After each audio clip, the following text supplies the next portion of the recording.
चुनाव से पहले प्रधानमंत्री यूं भाषण देते थे, देखा आपने?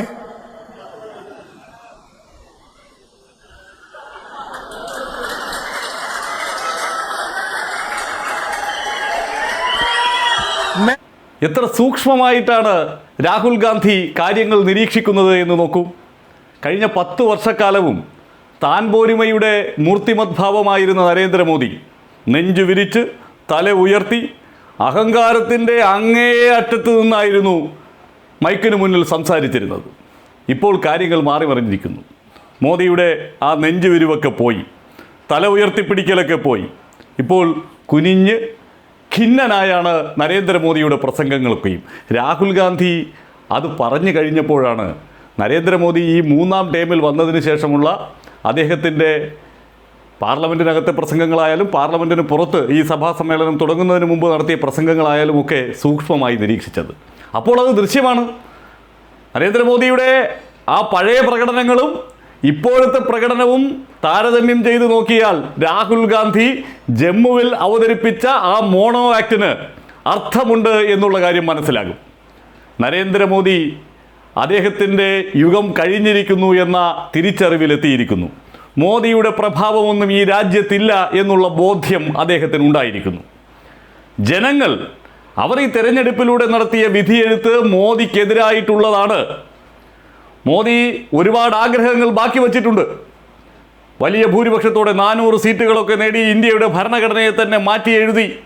ഇതൊരു ഹിന്ദു രാഷ്ട്രമാക്കി മാറ്റിക്കളയാമെന്നുള്ള മോഹമൊക്കെ വച്ച് പുലർത്തിയിരുന്ന ആൾ കേൾക്കുന്ന ആ വലിയ ജനാധിപത്യ കരണത്തടി, അത് തെല്ലൊന്നുമല്ല നരേന്ദ്രമോദി എന്ന നേതാവിനെ ഇല്ലാതാക്കിയിരിക്കുന്നത് എന്നത് രാഹുൽ ഗാന്ധി കൃത്യമായി തന്നെ ചൂണ്ടിക്കാട്ടുന്നു. ജമ്മു കാശ്മീരിൽ 2 ദിവസമായി രാഹുൽ ഗാന്ധി നടത്തിയ സന്ദർശനം കോൺഗ്രസിനെ സംബന്ധിച്ചിടത്തോളം, ഇന്ത്യ സഖ്യത്തെ സംബന്ധിച്ചിടത്തോളം വലിയ ഉണർവാണ് ഉണ്ടാക്കിയിരിക്കുന്നത്. നാഷണൽ കോൺഫറൻസുമായി സഖ്യവും ഉറപ്പിച്ചിരിക്കുന്നു. 43 സീറ്റിൽ നാഷണൽ കോൺഫറൻസ് മത്സരിക്കുന്നു, 40 സീറ്റിൽ കോൺഗ്രസ് മത്സരിക്കുന്നു. CPM അടക്കമുള്ള ചെറുകക്ഷികൾ ബാക്കിയുള്ള സീറ്റുകളിൽ മത്സരിക്കും.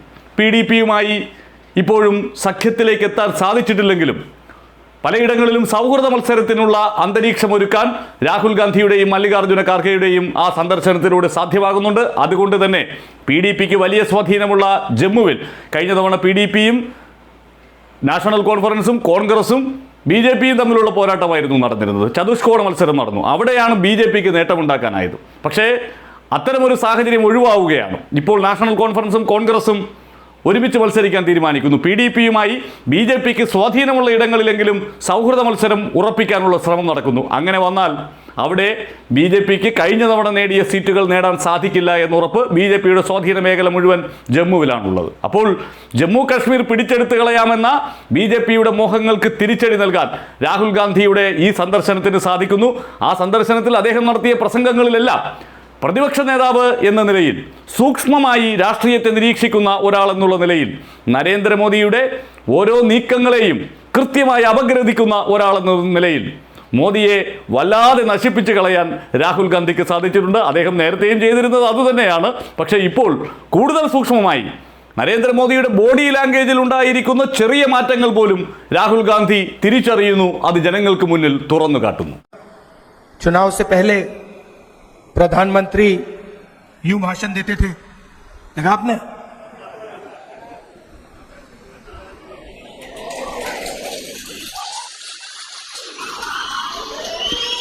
मैं आपको बता रहा हूं, आप गलत फहमी में मत हो. कांग्रेस पार्टी के कार्यकर्ता ने, मैं बता रहा हूं आपको, कांग्रेस पार्टी के कार्यकर्ता ने हिंदुस्तान के प्रधानमंत्री से कॉन्स्टिट्यूशन पर ऐसे ये करवा दिया. ये आपकी देन है, आपका काम है.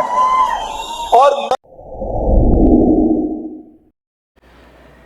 ഈ വർഷം നിയമസഭാ തെരഞ്ഞെടുപ്പ് നടക്കുന്ന 4 സംസ്ഥാനങ്ങൾ, ഒക്ടോബറിൽ തെരഞ്ഞെടുപ്പ് നടക്കുന്ന ഹരിയാനയും ജമ്മു കാശ്മീരും, അതിന് പിന്നാലെ മഹാരാഷ്ട്രയും ഝാർഖണ്ഡും. ഈ 4ഇടങ്ങളിലും BJPയെ അധികാരത്തിൽ നിന്ന് അകറ്റി നിർത്തുക എന്ന ഇന്ത്യ സഖ്യത്തിൻ്റെ ആ ലക്ഷ്യം സഫലമാകും എന്നത് തന്നെയാണ് ഇപ്പോഴത്തെ രാഷ്ട്രീയ സാഹചര്യങ്ങളെല്ലാം സൂചിപ്പിക്കുന്നത്. ഇതിൽ ജമ്മു കാശ്മീരിലാണ് BJP വലിയ പ്രതീക്ഷ വച്ച് പുലർത്തുന്നത്. ഇപ്പം മണ്ഡല പുനർനിർണ്ണയമൊക്കെ നടത്തിയതിലൂടെ ജമ്മു രജൗരി മേഖലകളിലുള്ള തങ്ങളുടെ സ്വാധീനം ഉപയോഗിച്ച് അവിടെ അധികാരത്തിലെത്താം എന്നവർ കണക്ക് കൂട്ടുന്നു. 2014 ഏറ്റവും ഒടുവിൽ ജമ്മു കശ്മീരിൽ തെരഞ്ഞെടുപ്പ് നടന്നപ്പോൾ അന്ന് PDPയോടൊപ്പം ചേർന്ന് ഭരിച്ചതിൻ്റെ ഒരു തുടർച്ചയായി അത്തരത്തിലൊരു സാഹചര്യം ഉരുത്തിരിയും എന്ന് BJP കണക്ക് കൂട്ടുന്നുണ്ട്. പക്ഷേ ജമ്മു കശ്മീരിലെ BJPയുടെ മോഹങ്ങളെ തകിടം മറിക്കുന്ന ഒരു എക്സ് ഫാക്ടർ അവിടെ പ്രവർത്തിച്ചു തുടങ്ങിയിരിക്കുന്നു. ഒരൊറ്റ ദിവസം കൊണ്ട് തന്നെ അത് ദൃശ്യമായിരിക്കുന്നു. ആ എക്സ് ഫാക്ടർ രാഹുൽ ഗാന്ധിയാണ്.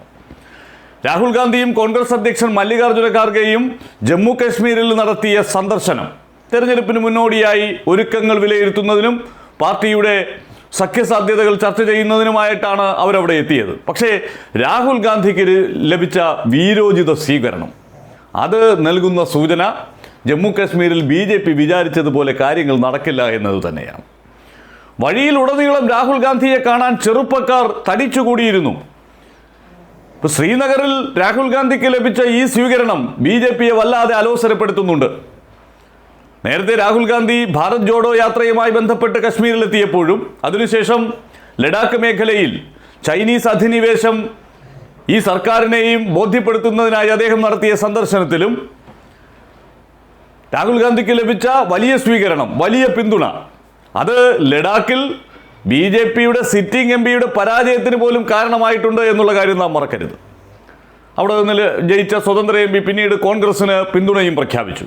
അപ്പോൾ സാഹചര്യങ്ങൾ തനിക്ക് അനുകൂലമാക്കി മാറ്റിയെടുക്കാൻ കഴിയുന്ന ഒരു രാഷ്ട്രീയ നേതാവ് എന്നുള്ള നിലയിൽ രാഹുൽ ഗാന്ധി മാറിയിരിക്കുന്നു. ആ മാറ്റം ജമ്മു കശ്മീരിൽ കോൺഗ്രസ് നാഷണൽ കോൺഫറൻസ് സഖ്യത്തിന് അനുകൂലമായ ഒരു വലിയ വികാരമുണ്ടാക്കിയെടുക്കുന്നതിന് കാരണമാകുന്നുണ്ട് എന്നതാണ് രാഹുൽ ഗാന്ധിയുടെ ഈ സന്ദർശനം തെളിയിക്കുന്നത്. അത് ഒരൊറ്റ ദിവസം കൊണ്ട് ജമ്മു കശ്മീരിൻ്റെ രാഷ്ട്രീയ ചിത്രത്തെ മാറ്റിമറിക്കാൻ രാഹുൽ ഗാന്ധി എന്ന നേതാവിന് സാധിച്ചിരിക്കുന്നു എന്നതാണ് അവിടെ നിന്നുള്ള റിപ്പോർട്ടുകൾ സൂചിപ്പിക്കുന്നത്. ആളുകൾക്കിടയിൽ ഒരു വലിയ വികാരം ഉണ്ടാക്കിയെടുക്കാൻ സാധിച്ചിരിക്കുന്നു, പ്രതീക്ഷ സൃഷ്ടിക്കാൻ സാധിച്ചിരിക്കുന്നു. അപ്പോൾ BJPക്കാർ പപ്പു എന്ന് പറഞ്ഞ് വെറുതെ എഴുതിത്തള്ളിയ ഒരു നേതാവ് എങ്ങനെയാണ് കോൺഗ്രസിനെ വീണ്ടും ഇന്ത്യയുടെ രാഷ്ട്രീയ ഭൂപടത്തിലേക്ക് തിരികെ കൊണ്ടുവരുന്നത് എന്നും ആ നേതാവ് എങ്ങനെയാണ് ജനങ്ങളുടെ അംഗീകാരമുള്ള ഒരു നേതാവായി മാറുന്നതെന്നും ഗിമിക്കുകളൊന്നും കാണിക്കാതെ ജനങ്ങളോട് അടുത്തിടപഴകി അദ്ദേഹം മാറ്റമുണ്ടാക്കുന്നത് എങ്ങനെയെന്നും ജമ്മു കാശ്മീരും തെളിയിച്ചു തരികയാണ്. അതൊരു ചെറിയ കാര്യമല്ല. ഇപ്പോൾ രാഹുൽ ഗാന്ധി അവിടെ എത്തിയതിനു ശേഷം നടത്തിയ പരാമർശം പോലും BJPയെ അധികാരത്തിൽ നിന്നും മാറ്റി നിർത്താൻ ആരുമായും സഖ്യമുണ്ടാക്കാൻ തയ്യാറാണ് എന്നുള്ളത്. അവിടെ PDPയും നാഷണൽ കോൺഫറൻസും രണ്ട് ധ്രുവങ്ങളിൽ നിൽക്കുകയാണ്. അപ്പോൾ അവരെയും ഒന്നിച്ചു ചേർത്ത് ഒരു പോരാട്ടത്തിന് സാധ്യതയുണ്ടോ എന്നുള്ള കാര്യമാണ് രാഹുൽ ഗാന്ധി ആരായുന്നത്. ശരിക്കും ചില മേഖലകളിൽ PDPക്കും ചില മേഖലകളിൽ നാഷണൽ കോൺഫറൻസിനും സ്വാധീനമുണ്ട്, മറ്റു ചിലയിടങ്ങളിൽ രണ്ടുപേരും തുല്യ ശക്തികൾ. അപ്പോൾ ഈ സ്വാധീനമുള്ള മേഖലകളിൽ പരസ്പരം മത്സരിച്ച് സീറ്റുകൾ നഷ്ടപ്പെടുത്താതിരിക്കാൻ എന്താണ് ചെയ്യാൻ സാധിക്കുക എന്നതിനെക്കുറിച്ചുള്ള ഗൗരവമായ ഇടപെടൽ നടത്തുക എന്നതാണ് രാഹുൽ ഗാന്ധിയുടെയും മല്ലികാർജ്ജുന ഖാർഗെയുടെയും സന്ദർശന ഉദ്ദേശം.